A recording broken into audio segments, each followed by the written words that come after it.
काय सागर मग त्या मुलीकडचा काय निरोप आला का नाही? नाही रे दोस्ता, तोही विषय तिथंच थांबला. कळवतो म्हटलं ते 2-3 दिवसात, पण मला नाही वाटत त्यांचा रिटर्न कॉल येईल म्हणून. हे असं ऐकून ना मला डोकं फिरतं. आपलं नक्की चुकतंय कुठं? चांगलं घर आहे, चांगला पगार आहे, आई वडील आपल्याकडे आहेत आणि ते सुखी पण आहेत, तरी आपल्यासारख्यांचं लग्न का ठरत नाही हेच कळत नाही मला.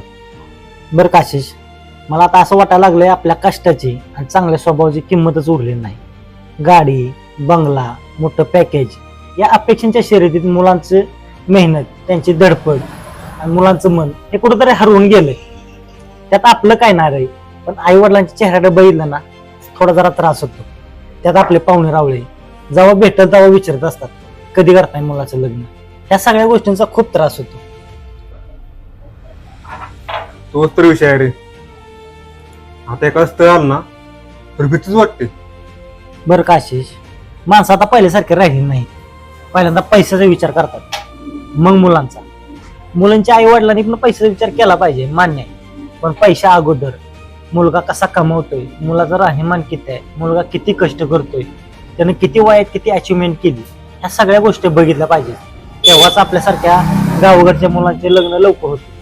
तेवढं आहे बघ, आपल्या माणसांचं आपल्या मसला समजून घेतलं पाहिजे. तर आहे. आत्ताची मुलं वाईट नाहीत रे, आत्ताची वेळच वाईट आहे.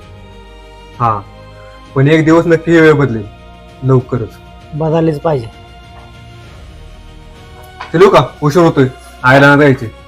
चालतंय, जा, व्यवस्थित काळजी घे. चहाच पैसे नको देऊ, मी देतो. मग मी जाणार आहे दादा, पैसे यायला